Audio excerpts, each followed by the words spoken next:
days a week, all thing man. Monday to Saturday, 8 a.m. to 6 p.m. And on Sundays, 9 a.m. to 4 p.m. Call them today. Caribbean Tire Plus, 784-432-4786 or email ctiresplus@gmail.com.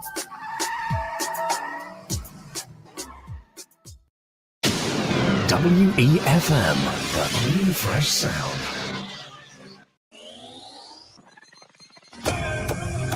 Rise and shine.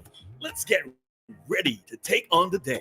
Activated Mornings on WEFM 99.9 is on now.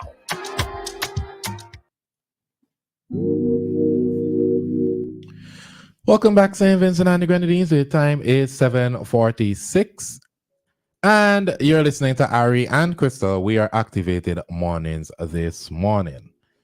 So we're coming off of the Silak high just a little bit to some more unfortunate news.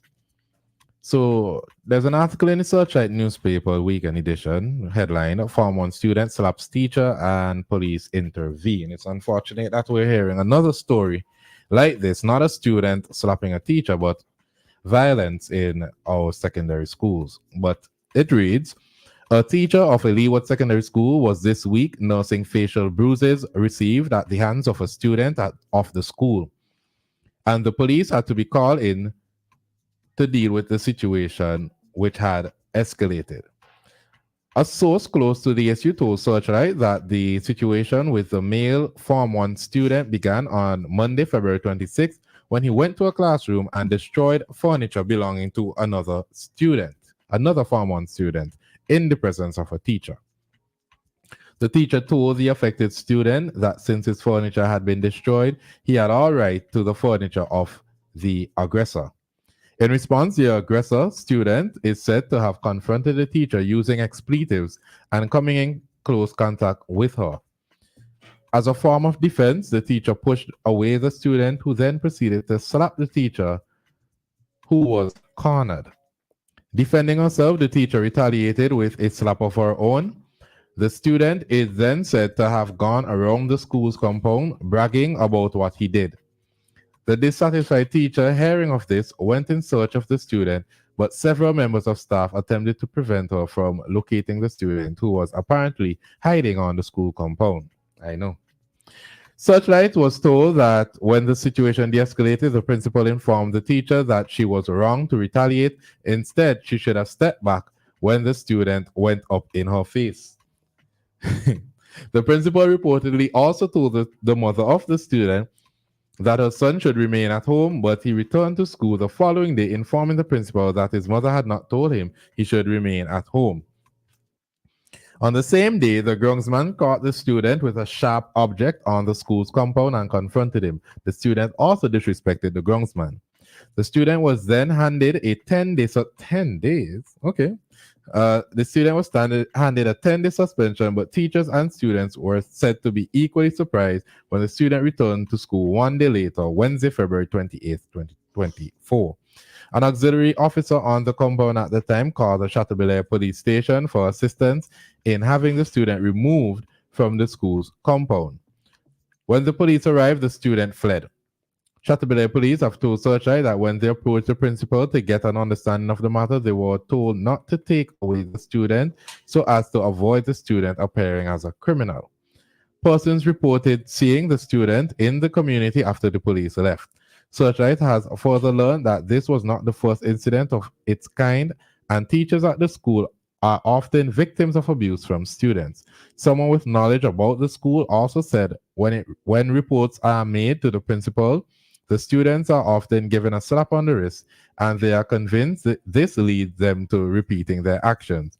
The individual said that the teachers at the institution often feel like their cries are not being heard, and they, in a bid to be transferred from the school, they resort to conduct that would lead the principal writing them up. Searchlight also learned that the police were at the school on Monday, attending to another situation before the incident occurred between the student and the teacher on the same day. What are your thoughts? Too many. 457-9997. WhatsApp and the number to call.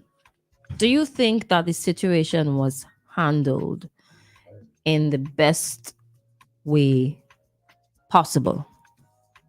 So, misbehaving student initiated the entire dilemma by destroying another student's furniture, to which she was told by the authority person who taking care, teaching is over them. Listen, he mash up yours, you can go and take his. Run up in the teacher's face, bursting dirty word. And then it turned physical. Form 1. Listen, that school probably belongs to the Form 1 student, because if you're told you're suspended, you should stay at home. Who sent you to school? Being called into the principal's office, being put on detention, being put on suspension, and worst case scenario, being expelled from a school. Well, I'll take out the expulsion there, but those 3 are means of correcting deviant behaviors. And if none of those 3 are working, I think they did the right thing by having to call the police. He was on the school compound bragging about what he did. You became physical. You assaulted a teacher, right? You assaulted a teacher. And then you on the school compound, subsequent to that, with a sharp object. For what intent? And it doesn't seem as though anybody within the school can control his behavior. So then what? Anyway. Hello, good morning. Morning, Ari and Christal. Morning. Wow. Watch our school coming to it. You can say coming This is to. Vincent. Okay, this is not the first time What incident where happened. we reach to? What where we reach to? Mhm. But I say because he is a farmer and student, I would love to see, like, the police really manhandle him because he's young, he's a juvenile. But I still feel he should be dealt with a different call. I think they should call the parents and let him came into the station. I wouldn't like to feel, you wouldn't like to know, like, they lock him up and have him as a prisoner, look to ill treat him or anything. But let his parents turn him in and get a statement from him, caution statement or something from him. And I feel that we should have our juvenile courts too, man, because he should be charged for that. You can't let me slap your teacher, go back to school the next day, still got an object with you. That means have intention. You go with the intention after that again. So I think we should have some kind of juvenile court to deal with these children, man. I ain't saying that they should put them to prison or something, but need some kind of caution, man, because they're going too far. We could have hated either the principal or the teacher, some other students, the next when you go with that object. So we need to do something about it, man. Our school really going, we're really falling apart in St. Vincent. We're really falling apart. I mean, it's a sad story, but boy, I hope we could just get better from here on. And I won't like to hear about that again ever happening. All right, thank you so much for your contribution. Remember the number to call, 457-9997. Let's get your responses in the WhatsApp as well. Do you remember the morning we went to Guyana? Remember what the teacher was saying? The way you discipline your children at home really should not conflict with how you discipline the children at school, because when we say one thing and you say something totally different, you see where they don't fall in line. Now, there has to be, let me not say has to be. It appears as though disciplinary actions towards this child, he doesn't respect authority. And if you don't respect authority in school, is it that you don't respect authority elsewhere? Could be. It sounds like his parents failing to discipline him, and if his parents is failing to discipline him, then I do not agree with the route that the principal took. Now, in relation to the teacher, the way the teacher handled it, I think that's the correct way to handle it. You went and you broke somebody's chair, so you lost your chair, and the person's whose chair you broke, your chair should belong to them. That's fair. That's a fair punishment for what had happened. Mm. I think where the teacher went wrong was slapping him back. At the end of the day, you're a person in authority. If a student does that, straight to the office. You're not on the streets, you're not hanging out on the block. The student didn't hit you on the block. The student hit you in school where you are an educator. You're not supposed to be slapping back. That's just the way things are. Now, the principal only sending him home for 10 days. I'm wondering if that's the within the regulations there, because I feel like he should be home for a lot longer than 10 days. 10 days or 2 weeks. He should be home for a lot longer than that for what he did. But I do think that 2 weeks is probably the maximum suspension that you're allowed to impart on students. But this brings me back to the conversation that we were having a few weeks ago when this issue happened at St. Martin. These are things, it happened at St. Martin, right? But these are things that you would hear happening in rural schools and people won't talk about it. And then here we go. At the incident happening in a rural school. And oftentimes in these rural schools, the students tend to think that they own the teachers. And it could be because, one, maybe the teachers feel like they're not paid enough to deal with these students. Because in these rural schools are where you mostly face things like teenage pregnancy, students in gangs, a lot of violence. So it's really additional work on the teacher, although that's what you sign up for. It's additional work for them. But these are the things that they usually deal with, because in a lot of the cases, whether it is the student, the parents are busy, or the parents just don't know how to properly raise and discipline children, it so happens that these things happened. The other day in Barely, where the student attacked the teacher. The principal, not just a teacher, I think it was the vice principal or the principal, went up in the school and I think he swung at the principal with an object. Remember the brass knuckle incident too? I don't remember that one. The student, I think the principal told him that he had to leave the compound, and he came back with the brass knuckles. I think it was in, let me not quote where, but it was not on the Leeward side. And there's a story that's circulating amongst the teaching community, and I won't say which school, where a principal had to end up pulling his license firearm with an incident including a student. And while I do believe that it is the school's, I don't want to say it's a job, responsibility, shared responsibility with the parents to offer counseling and guidance for the children, the parents play a major role in situations like this. And I agree with the caller. The police should have taken him down to the station. They should have put him on the bench for a few hours. Maybe with the parents' consent, they could have put him there overnight, because that is nonsense. I think he said the parents should be involved. As in take them down. And not the police taking them from the compound. I don't think the police should beat and ill-treat him, but I think that he could go in the transport. Yet while I was at grammar school, I saw students being arrested on the compound wrongfully, but I saw them being arrested on the compound. And I remember a story that happened in Farm Tree in grammar school, where a teacher pushed a student and the student slapped them, but because the teacher pushed them first, teacher was in the wrong, but he still got suspended for slapping the teacher. Right. So it's not something new. It's not something unfamiliar. It's not unfamiliar territory. So I would have thought that I was in school over 10 years ago. I would have thought that at least by now something would be put in place to deal with the situation outside of just suspension.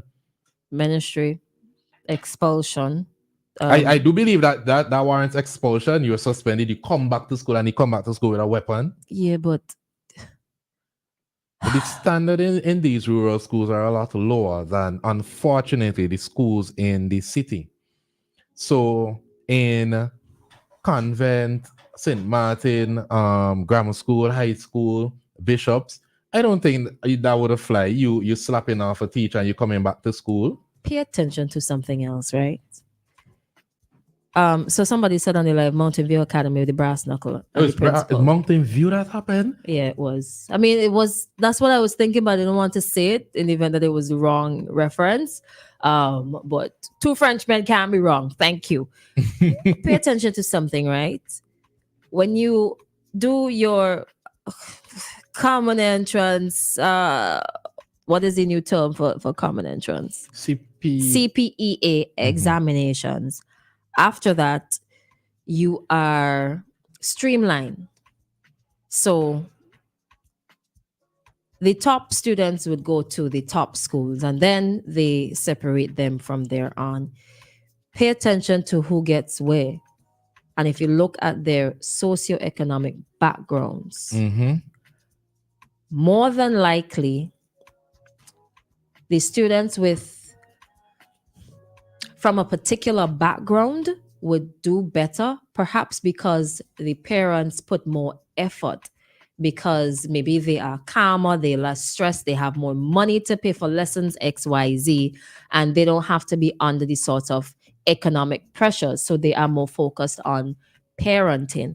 Not saying that there aren't deviants within every socioeconomic level or class or grouping or whatever, but if you look at the majority, more than likely, the students in the rural schools come from a particular socioeconomic background. Yeah. So maybe it's a means of, now you have to go back, step back a little bit to try to figure out, why is this child's behavior deviating from the standard. 8:02 is the time. Yeah, now. we could take a 1 minute check. call. Yeah. Hello, good morning. Hello, yes, good morning. A very interesting conversation you're having there. What is the Ministry of Education's policy in activities that refer to these kind of events? There has to be something from the ministry that could advise teachers and head teachers how to react or respond to incidents like this. This is extremely distressing, not only for the parent, the child, because don't forget he's also involved, or she, and also the teachers. There's a lot of anger around and high expectations. Children seem to be expecting everything now. I want it now. I must have it now. And this is all from social media as well, from their peers and everything else. But as I said, we also have a lot of anger in ourselves. People want to lash out. Now, if you start to lash your children when they're small, and I'm not a saint, we've all done these things, but if on a prolonged time, what does that child respond to? But more lashing out. We have adults who want to lick down people with cutlasses and so on, perhaps exploring their childhood, being given licks when they were small. That's what they know. And it's very, very sad that you have a child who may have some underlying learning difficulty. That's why this happened. Perhaps there may be a reason from the domestic front that this child had a problem at home, couldn't get it resolved, comes into the school, or another child, so to speak, tormented him, teased him, bullied him or her, and this is the end result. The sad thing is, for teachers, they are the butt of it. And do you back off or do you respond? Now, I, in my view, should not respond to this child by a slap, but you can understand the teacher's response. You know, you've been assaulted. You've got to protect yourself. If you don't know if this child, yes, he might be a Form 1, but he could be a big person, or she could be a big person, and you might not be that big. So you will feel threatened and want to respond. It's a very difficult situation. But listening to you, I find that the head teacher's response was a little bit odd. So this is why I'm inquiring if there's something from the Ministry of Education or a policy that would deal with this. So perhaps that needs a bit further investigation. Yeah, thank you very much. Yeah, thank you. Take care. Yeah, it's definitely something that the time won't permit us to really delve into completely. Maybe it's something we could revisit next week, but it's very disheartening when we hear things like this popping up in the news cycle or happening at all. But the time is now 8:05 here in St. Vincent and the Grenadines, and your time check was brought to you by New Haven Funeral Home. Death is a fact of life.